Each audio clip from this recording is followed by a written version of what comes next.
Let's up those numbers! Do you see my mana? What am I supposed to do for you? You're being such a baby. But I just want you to know that that's one of my kinks. Yeah, I know. 2025 has been a crazy year for Twitch. Even if you don't know the context of every clip I just showed you, knowing about just one of them is enough to raise some concerns. My name is Sun, and today I want to talk about the current state of Twitch as a platform, as well as some of the aspects of streaming that are questionable at best. Before I move on with the video, feel free to put this video in the background somewhere. This is, for the most part, second monitored content. So to give you some context, I streamed on Twitch for 2 years. I didn't have a lot of time to do this, so I had a set schedule. I would stream religiously on Tuesday and Thursdays from 6 PM to 12 or sometimes 2 AM. Since I am from Chile, I would mostly speak Spanish and try to appeal to Latin American and Spanish audiences. I streamed a game called Lost Ark, an MMO with some of the best combat and class fantasy design I've seen in a long time. That said, Lost Ark has a huge problem. The game shapes you to be an incredible asshole. So, what was my value proposition? Simple. In a game where people exploit their pay-to-win gains to sell carries to people who couldn't access the content because of the rampant gatekeeping that the community became accustomed to, I set out to give people free carries for their low-level characters so that they could progress through the game and eventually enjoy the current content. For which, I also did carries, completely free as well. That was a mistake. While this made me slightly known in the Lost Ark Hispanic community, I had created a transactional dynamic with my audience, which meant that as soon as I started to fall behind even slightly in the content of the game, my viewership started to drop significantly. Playing Lost Ark is like working in an Amazon warehouse, albeit slightly better. You know, I could actually go to the bathroom when I needed, sometimes. I wouldn't say I had a huge following. My best streams would garner around 50 people, which is said to be a great number when you're starting, but I could never grow past that. It turns out just being yourself and playing video games is not enough to make it in the platform. And even though I kinda had that impression all the way back in 2022, some people still need to be reminded of that to this day. So, after 2 years of mid-highs and below-the-ground lows, I decided enough was enough and quit streaming on Twitch. That's how I started taking YouTube more seriously in 2025, but that's another story. The thing is that those 2 years of streaming taught me a few things. One is that discoverability on Twitch sucks like choking on a geriatric anus. So many people go live on the platform and are not thrown a single bone, except for when somebody raids you, and even then, most people are in it for their favorite streamers. So why would they stick around for a random ass dude who insists that doing Mythic Plus in World of Warcraft is good streaming content? But hey, even that would have been slightly better than, whatever this is. Imagine being a small Twitch streamer, starting out with all these hopes and dreams, and then you look at the front page of Twitch, and this is what you find. Surely, this must be a joke, except it isn't. The second thing is that in order to have any degree of notoriety, consistency and frequency are mandatory. Be ready to spend 4 to 6 hours a day talking into the void, and slowly but surely, people will start to see you as the leftover you are. So clearly, you better be unemployed. If you're not, good on you! Get out the platform. Speaking of unemployed, following trends is also very important, but only if you can manage it.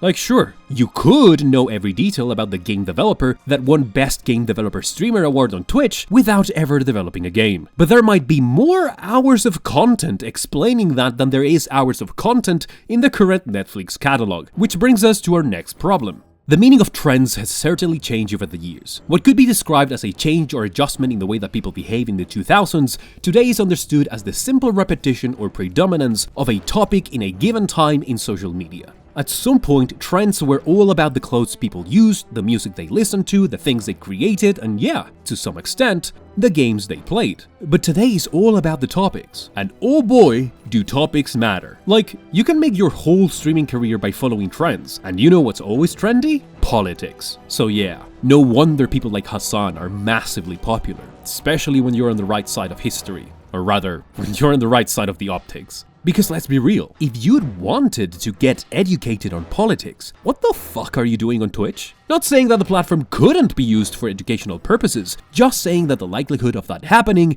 is very low. Shocking, I know. When a platform grows as big as Twitch, it gains enough online presence to either influence or represent culture. But the more you look into the people who are in the platform, the more difficult it becomes to avoid thinking that the place is just unhinged. Now this is the other thing. Twitch started as a platform to showcase primarily gaming, and I know that by this point it is a widely accepted fact that this is no longer the case. Today, Twitch is basically another form of entertainment that is pretty much competing directly with television and other types of broadcasting. This is not only due to the increase in the just chatting and vlogging spaces among the platform, but also because some of the production behind some of these streams are no short of studio level. As much as I like the story of how Kaizenat rose to fame, you cannot really expect everybody to approach streaming in the same way he did. He's obviously talented and he had this single-minded focus to make it on Twitch, so his success is more than deserved. But you could argue that by raising the bar in production so much, simply having a mic, a webcam and some background gameplay is no longer enough. Well, I mean, it might be enough, but it's not so easy now, is it? It also puts a lot of people in the wrong mindset, since they will invest in unnecessarily expensive equipment to decorate their rooms to no avail. My point remains though, right? The idea of having to compete with this new standard is not only intimidating, it can get quite frustrating too. Especially when you see people creating these huge streaming events only for one of them to push one of their attendees to drink way past the parameters of alcohol poisoning. We're talking risking death if any more drinking ensues. But yeah, I mean, it's only business, right? At some point, the line between reality TV and streaming started to blur more and more. Twitch started to become a place for online personalities to thrive, and the potential to grow as such attracted a group of people that already had a monopoly on fame, actual celebrities. No, I'm serious. Like sure, when Snoop Dogg started streaming it was fun and all, but what the fuck is Sasha Grey doing on the platform? And you get on Twitch to defend Hassan of all people? Didn't you have a job? I digress. The point is that the small niche space for small niche creators is now far from it. You have people that already have a huge following coming into the space. How is the average Joe supposed to compete with Justin Bieber? Fucking Justin Bieber of all people. What is he doing on the platform? When you really think about it, the incredible thing about streaming as a whole is that you could basically have this alternative to television without the extreme cost and competitiveness that came with that. Celebrities back in the day didn't just show up to a TV program. There were schedules, production crews fighting for screen time, figuring out the best moment to go live or to launch a show. If you were put on TV, it was because you basically had already made it. You already had a career and a reputation to back it up. And being a guest on yet another TV talk show was a sign that you were now part of the elite within the entertainment industry. You didn't need any of that for streaming, and hell, you could get as much if not more notoriety than actual celebrities. Which brings me to my next point, the risk of fame.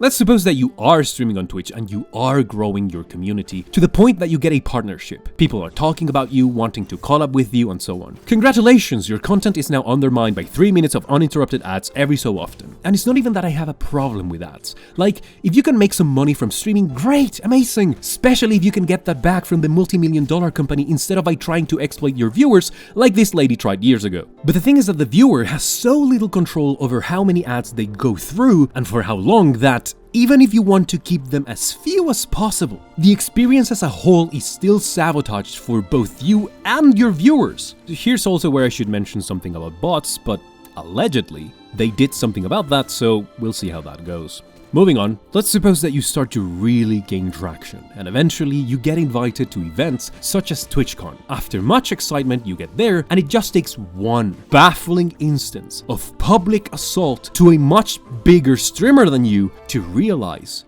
you are much more vulnerable than you ever thought you'd be, even when the so-called security is standing right there next to you. What happened to Emiru has been documented and discussed by the people who actually have a say in it, so I won't elaborate much more on that. I will say, however, that streamer jealousy is also extremely common, so even if you think you can finally befriend all these big names, you might be in for a rude awakening. So, by now you should probably be thinking that the platform is not in a good place. Not only because many of the examples that I showcased were barely sanctioned, but also because there's people in there that got it much worse for way less. Favoritism is definitely not out of the question. It should really tell you something when the first impression you get from the CEO of the biggest streamer platform is that he basically is a huge consumer of gooner content in his own platform. I remember a video where Dan Clancy, the CEO of Twitch, was announcing some new features on the app, and as soon as he opens it, a huge pair of boobs just jump out of the screen.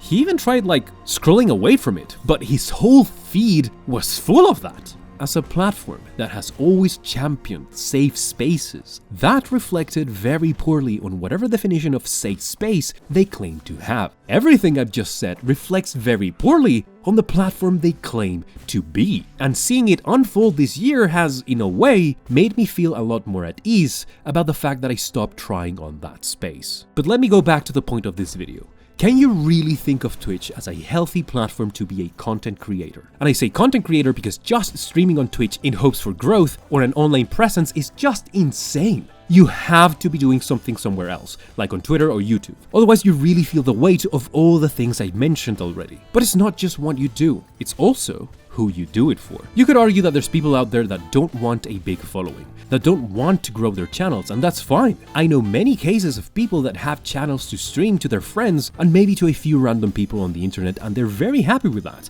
But then, those people are not really the target audience for this conversation. We're talking about people who want to dedicate their energy and creativity to share their passions and to grow a community. When you are in that position, we have to remember one of the few unspoken but many times extremely important rules of any social platform. When these services are free to use, then you are the product. Are you okay with being the product of such a morally bankrupt and terribly mismanaged platform? And I understand that to bigger content creators this might not really be an issue. At least in those cases, they have a community and a monetary incentive to stick around for.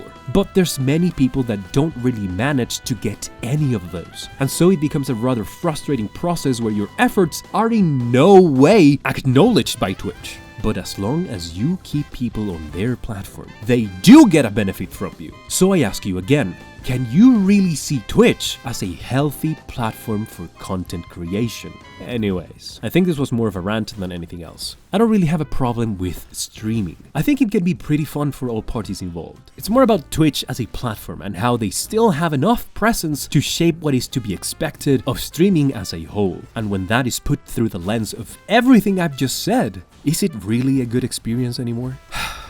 If you're still watching, thank you so much for your time. If you're a content creator trying to make it, I wish you nothing but the best. If not, I wish you the best all the same. Like the video if you liked it, but don't subscribe.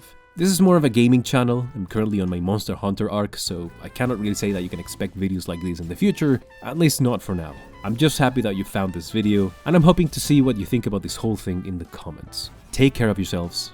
Until next time.